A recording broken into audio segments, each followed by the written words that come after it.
Hello students, welcome to जेक गार्ड YouTube channel.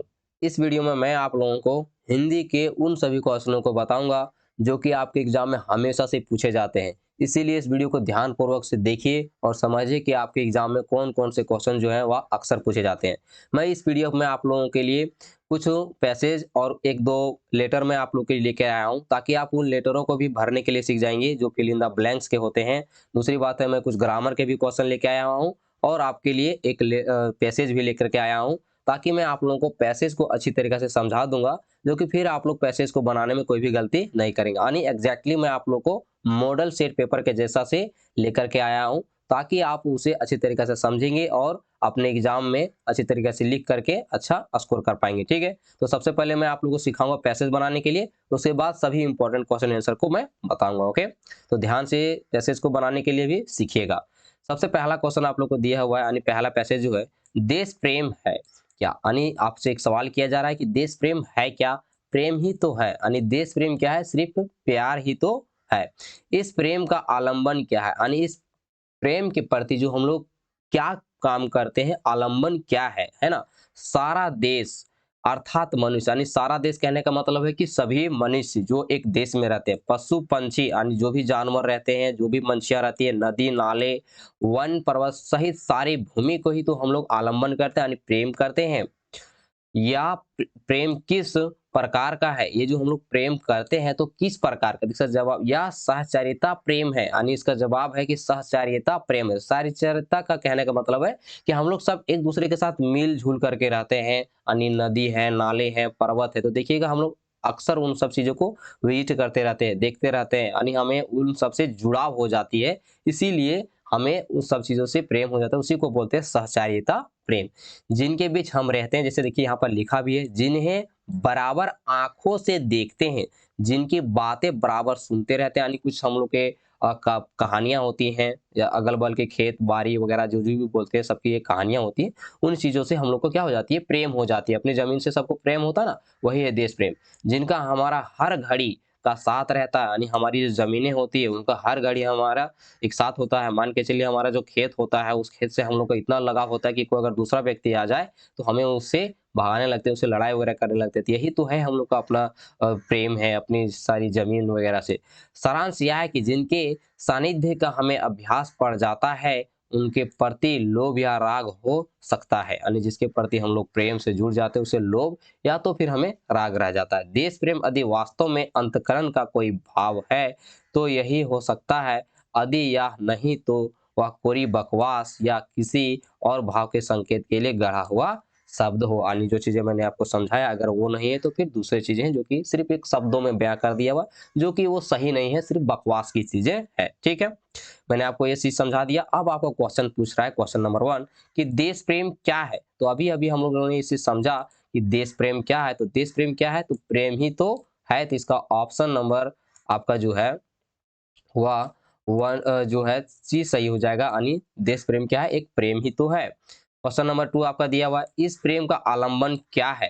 तो इस प्रेम का आलंबन क्या है, तो यहाँ पर देखिए हम लोग पढ़े थे, तो देश इस सारा देश यानी संपूर्ण मनुष्य वगैरह यहाँ पर, तो क्या हो जाएगा, संपूर्ण देश ही तो आलंबन है। क्वेश्चन नंबर 3 है, देश प्रेम किस प्रकार का प्रेम है। तो देश प्रेम किस प्रकार का प्रेम है, तो देखिए यहाँ पर लिखा हुआ है कि यह प्रेम किस प्रकार का है। तो यह प्रेम क्या है, साहचर्यता प्रेम है। तो इसका ऑप्शन नंबर जो आपका है वह 1 सही हो जाएगा।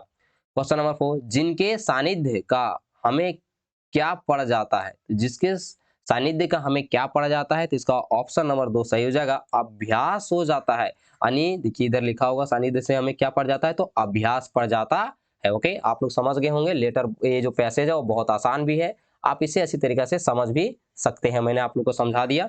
अगर वीडियो पसंद आ रहा है तो वीडियो को लाइक करें, अपने दोस्तों में भी जरूर शेयर कीजिएगा और चैनल को भी जरूर सब्सक्राइब कर लीजिएगा।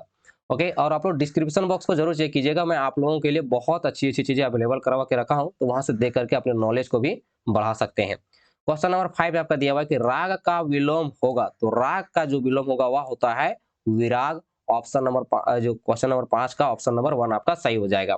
देखिए दूसरा पैसेज मैं आप ही लोग के लिए लेके आया हूँ, इसे आप लोग जरूर पढ़ लीजिएगा। मैं सिर्फ आप लोग को आंसर बता दूंगा ताकि आप लोग को ज्यादा समय नहीं व्यतीत हो। ओके, आप लोग इसे लेसन करके रख लीजिए। ठीक है, क्वेश्चन नंबर 6 आपका दिया हुआ कि भूखा व्यक्ति क्या क्या नहीं करता। तो भूखा व्यक्ति जो है वो ऑप्शन नंबर 2 आपका सही हो जाएगा, सिर्फ पाप नहीं करता भूखा व्यक्ति, ठीक है। क्वेश्चन नंबर 7, धन से छीन मनुष्य क्या हो जाता है। तो धन से छीन मनुष्य जो है वह दयाहीन हो जाता है। क्वेश्चन नंबर 8, आज किस और डकैतियां, छीना झपटी और लूट खसोट सुनाई पड़ती है। तो आज जो है आजकल के ज़माना में जो है वह डकैतियाँ, छीना झपटी और लूट खसोट जो सुनाई देती है वह है ऑप्शन नंबर 3 आपको सही हो जाएगा। तीनों ओर आने, देखिए तीनों ओर आपको सब में ऑप्शन में है, दोनों ओर तीनों ओर, तो ये जो तीनों ओर अभी सुनाई देता है जो कि ऑप्शन नंबर आपका जो 3 नंबर आपका जो है वह सही हो जाएगा। यहाँ पर देखिए तीनों ओर यहाँ पर भी लिख दिया है, लेकिन 3 आप यहाँ सही करेंगे। क्वेश्चन नंबर 9 आप देखिए यहाँ पर लिखा हुआ है, किसके जीवन के आनंद और उल्लास ना जाने कहाँ गायब हो गए। तो 9 का ऑप्शन नंबर 2 सही जगह। मनुष्य के जो आनंद और जो उल्लास की जो चीजें थी वह कहाँ गायब हो गई भी पता नहीं चलती है पैसेज के अकॉर्डिंग। क्वेश्चन नंबर 10, आजकल सभी किसके शिकार बने हुए हैं। तो आजकल के लोग जो हैं वह बेरोजगारी के शिकार पड़े हुए हैं। अब आप लोग का जो फिल इन द ब्लैंक्स का जो लेटर पूछता है वह बहुत इंपॉर्टेंट है, जो कि आपके हमेशा से 3 नंबर 5 नंबर के पूछते रहता है। तो मैं आपको अच्छे से तरीका समझा दूंगा, अब इसे अच्छे से समझिए। देखिए लिखा हुआ है कि मेरे प्रिय मित्र नमस्कार, तुम्हारा। तो तुम्हारा क्या लिखेगा यहाँ पर, जैसे भाई लिखा हुआ है, सम्मान लिखा है, सम्मान यहाँ पत्र लिखा है। तो यहाँ पर देखिए तुम्हारा यहाँ पर मिला है, मिला, तो उसको तुम्हारा क्या मिलेगा, तो पत्र मिलेगा। ओके, तो यहाँ पर क्या हो जाएगा, 11 का 4 हो जाएगा। पढ़कर आनंदित हुआ, तुम्हें खाली जगह जाने का मन है, तुम्हें कहाँ, तो यहाँ पर तुम्हें क्या है, तो घूमने जाने का हो जाएगा। यहाँ पर क्या हो जाएगा, घूमने जाने का मन है, तो मैं भी इच्छुक हूँ। वार्षिक, वार्षिक क्या हो जाएगा, खाली जगह के बाद, यानी वार्षिक क्या हो जाएगा, परीक्षा क्या हो जाएगी, यहाँ पर 13 का ए आपका सही हो जाएगा, यानी परीक्षा, परीक्षा के बाद 14 जगह बना रहा हूं। तो क्या बना रहा हूं, कार्यक्रम हो जाएगा इसका, 14 को क्या हो जाएगा, कार्यक्रम बना रहा हूं। रांची जिले में ही कोई झरना देखने चलेंगे। घर सगों का मेरा, यहाँ पर 15 नंबर का आपका ऑप्शन नंबर 2 सही हो जाएगा कि अथा योग्य प्रणाम एवं नमस्कार कहना, अब पत्र समाप्त करता हूँ। तुम्हारा मित्र सुरेंद्र चंद्र। ओके, जरूर इस तरह से भरने के लिए सीख जाइएगा। सेंटेंस को अच्छे से पढ़िएगा पहले कि जो सेंटेंस क्या बोल रहा है उसके अकॉर्डिंग आप फिल इन द ब्लैंक्स को अच्छे से भर दीजिएगा, ठीक है। अब देखिए यहाँ पर व्यवहारिक जो व्याकरण व्यवहारिक है, प्रश्न संख्या 16 से 30 तक आप लोग को इसमें सब आपको पढ़ने हैं, ठीक है। कुल मिलाकर 50 ऑब्जेक्टिव है, ये ध्यान रखिएगा, मैंने आप लोगों के लिए तैयार किया हूं अच्छी तरीका से। क्वेश्चन नंबर 16 देखिए क्या बोलेगा, कवि का स्त्रीलिंग रूप है, जो अक्सर पूछता है। तो कवि का जो स्त्रीलिंग रूप हो जाएगा वह होगा कवयित्री, यानी ठीक है, कवयित्री। 16 का जो है आपका ऑप्शन नंबर जो है 4 सही हो जाएगा, कवयित्री, ठीक है। क्वेश्चन नंबर 17, घोड़ा का बहुवचन रूप होगा। तो घोड़ा का जो बहुवचन रूप है वह हो जाएगा ऑप्शन नंबर 2 घोड़े, ठीक है। क्वेश्चन नंबर 18, मानव का विशेषण रूप होता है। तो मानव का जो विशेषण रूप होता है वह मानवीय होता है। क्वेश्चन नंबर 9, मैं पर किस कारक का चिन्ह है। तो मैं पर जो है वह अधिकरण कारक का चिन्ह है। क्वेश्चन नंबर 20, रचना की दृष्टि से वाक्य के भेद होते हैं। तो रचना की दृष्टि से जो वाक्य के भेद होते हैं वह वाक्य के 3 भेद होते हैं, ठीक है। क्वेश्चन नंबर 21, निम्नलिखित किस वाक्य में कर्ता कारक के ने चिन्ह का सही प्रयोग हुआ है। तो 21 का ऑप्शन नंबर 1 आपका सही हो जाएगा, प्रेमचंद ने कहानी लिखी, इसका राइट आंसर हो जाएगा। क्वेश्चन नंबर 22, जहां जहां वह गया उसका बहुत सम्मान हुआ, यह कौन सा वाक्य है। तो यह जो है उसका मिश्र वाक्य है।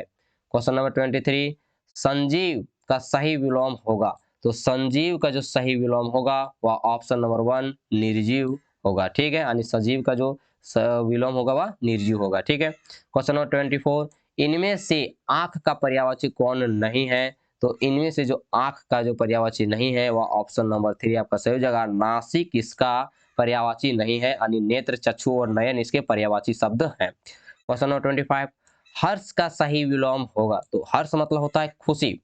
अब अगर दुख है तो उसे क्या बोलेंगे, इसका अपोजिट दुख का क्या होता है, विषाद होता है, ठीक है। क्वेश्चन नंबर 26, कान भरना मुहावरे का सही अर्थ क्या है? तो कान भरना मुहावरे का सही अर्थ होता है चुगली करना।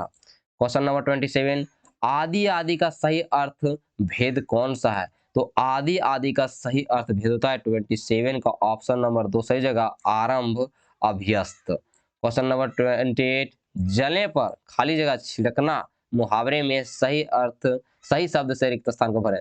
जले पर जले पर नमक छिड़कना हो जाएगा। जले पर क्या हो जाएगा? नमक छिड़कना मुहावरे में सही अर्थ दे देगा।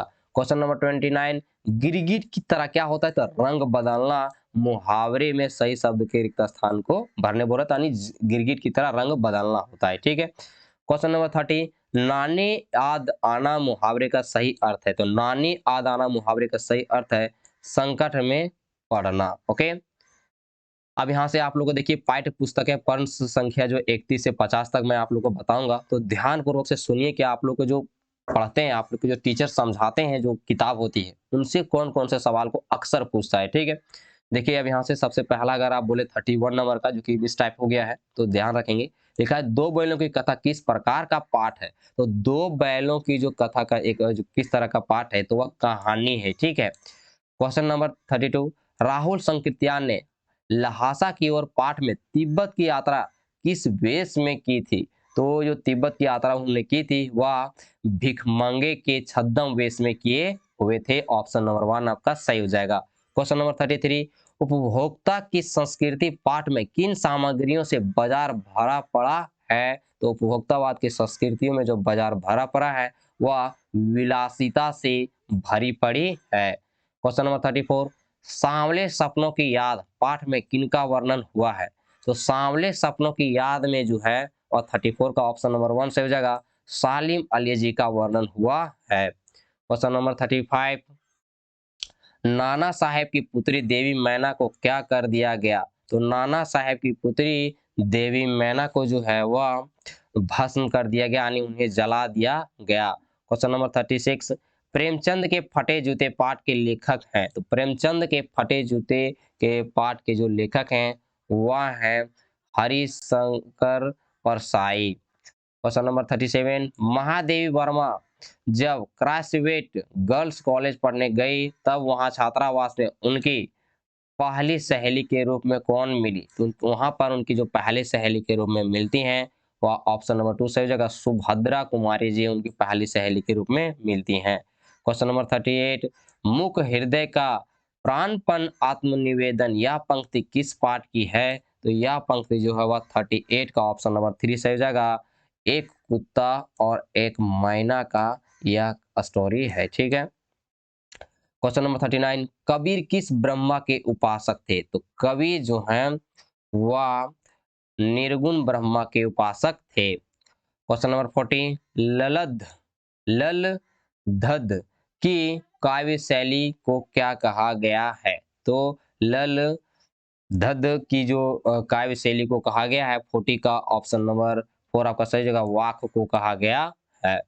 क्वेश्चन नंबर 41, रसावान ने किस भाषा में कविता लिखी है? तो रसावान जी ने जो किस भाषा में लिखी है? तो वह ब्रज भाषा में कविता को लिखी है। क्वेश्चन नंबर 42, ग्राम श्री कविता में किस ऋतु का वर्णन हुआ है? तो ग्राम श्री ऋतु में जो है वह 42 का ऑप्शन नंबर 3 से हो जाएगा, शिशिर ऋतु का वर्णन हुआ है। क्वेश्चन नंबर 43, आज किधर भी पैर करके सोवो वह कौन दिशा हो जाती है? तो आज किधर भी पैर करके अगर सोइएगा तो वह जो है दक्षिण की दिशा हो जाती है। क्वेश्चन नंबर 44, चंद्र गहना से लौटती बेर कविता में सबसे सयानी कहा गया है। तो 44 का ऑप्शन नंबर जो है आपका 3 हो जाएगा, सरसों को कहा गया है। क्वेश्चन नंबर 45, एक भारतीय आत्मा किस कवि को कहा गया है? तो एक भारतीय आत्मा जो है वह माखनलाल चतुर्वेदी को कहा गया है। क्वेश्चन नंबर 46, मृत्यु का तरल दूत किसे कहा गया है? तो मृत्यु का तरल दूत जो कहा गया है वह बाढ़ को कहा गया है। क्वेश्चन नंबर 47, मेरे संग की औरतें पाठ में कौन औरतें कभी झूठ नहीं बोलती थी? तो 47 का 2 नंबर ऑप्शन सही जगह, लेखिका की जो माँ है वह कभी झूठ नहीं बोलती थी। क्वेश्चन नंबर 48, माटी वाली पाठ में किस शहर का वर्णन हुआ है? तो माटी वाली पाठ में जो है वह टिहरी शहर का वर्णन हुआ है। क्वेश्चन नंबर 49, रीढ़ की हड्डी एकांकी का मुख्य पात्र है। तो रीढ़ की हड्डी एकांकी का मुख्य पात्र है 49 का ऑप्शन नंबर 1 आपका सही जगह, पूमा इसका एकांकी पात्र है। क्वेश्चन नंबर 50, किस तरह आखिरकार मैं हिंदी में आया पाठ के लेखक कौन है? यानी देखिए यहाँ से, किस तरह आखिरकार मैं हिंदी में आया पाठ के लेखक कौन है? तो 50 का ऑप्शन नंबर 3 सही जगह, शमशेर बहादुर टी। ओके, ये आपके मोस्ट इंपॉर्टेंट क्वेश्चन यहीं पर खत्म होते हैं, जो कि बार बार रिपीट किए जाते हैं। अगर आप लोग को वीडियो पसंद आया हो तो वीडियो को लाइक करें, अपने दोस्तों में शेयर करें, चैनल को सब्सक्राइब करें। ओके, मिलते हैं नेक्स्ट वीडियो में। जय हिंद, जय भारत।